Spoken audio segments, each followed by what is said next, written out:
You've been told your whole life that saving money is the key to getting rich. Save for a rainy day. Save before you spend. Save until you can finally enjoy life. But what if I told you that saving money won't actually make you rich? It sounds like financial blasphemy. But stay with me. Because in this video, we're going to unravel one of the biggest misconceptions in personal finance.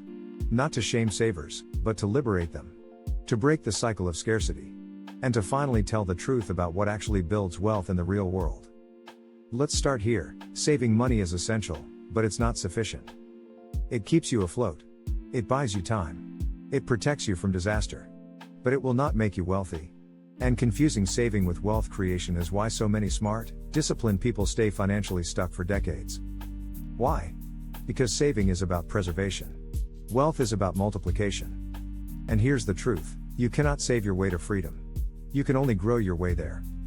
The traditional financial advice goes something like this: budget tightly. Eliminate all unnecessary spending. Save every extra cent. One day you'll be rich. But here's the catch: when you focus only on saving, you trade opportunity for security. You cling to pennies while ignoring potential. Let's look at the math. If you make $60,000 a year and manage to save 20%, that's $12,000 annually. It's great. It's responsible. But it's not transformative. You can't retire on that. You can't break generational patterns with that. You can't buy time freedom, location freedom, or creative freedom with that. Not unless it's working for you. And that's the part savers often miss. Because they've been taught that frugality is a virtue, and risk is a vice. So they hoard. They freeze. They sit on cash that loses value to inflation, and they call it safety. But money that doesn't grow? Isn't saving you. Let's go deeper. There's a psychological reason why saving feels safer than investing, building, or scaling. It's control. Saving gives you immediate certainty. Investing introduces volatility. Building a business introduces unknowns. And the brain? It doesn't like unknowns. So it clings to what it can count. What it can track. What feels responsible. But the path to wealth was never paved in predictability. It's paved in strategy, leverage, and trust. So let's break the false belief. Saving is not a wealth strategy. It's a survival strategy. We need to move beyond surviving. Because the person who saves $10,000 and leaves it in a low-interest savings account is losing money to inflation every single year. But the person who puts that $10,000 into high-leverage assets, whether that's a business, real estate, a well-diversified investment portfolio, or even a personal brand, is positioning that money to work while they sleep. And that's the key difference. Saving protects money. Wealth multiplies it. So how do you make the shift? Step 1. Reframe risk. Understand that not growing your money is its own form of risk. Inflation is a hidden tax. Playing it too safe is actually dangerous. Step 2. Stop glorifying frugality. Frugality has its place. But obsession with it often leads to under-earning. To saying no to investments that could 10x your future for the sake of saving $20 today.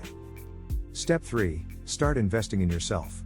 Courses, skills, mentorships, tools, anything that expands your ability to earn, create, or lead. That's real ROI.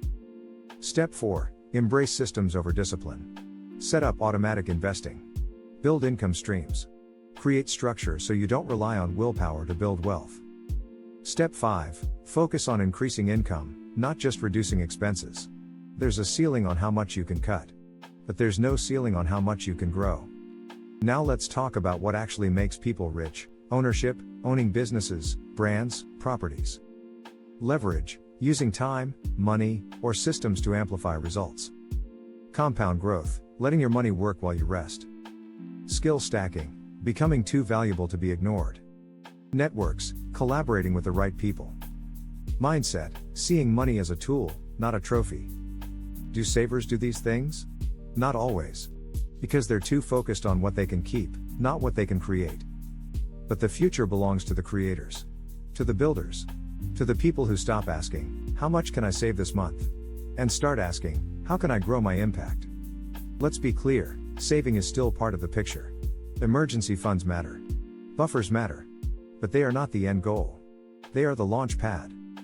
So if you've been saving faithfully for years and still feel stuck, it's not because you're doing something wrong. It's because you've been doing the safe thing. And mistaking it for the wealth thing. It's time to update the playbook. You don't need to abandon saving. You need to combine it with growth. Saving is step 1. But step 2 is multiplication. That's how you stop playing defense and start building a future that doesn't depend on penny pinching. Because the truth is, you weren't meant to just save your life. You were meant to build one worth living. And that takes more than a budget. It takes vision. It takes leverage. It takes trust in yourself. So save wisely. But grow relentlessly. Because saving alone won't make you rich. But growth will.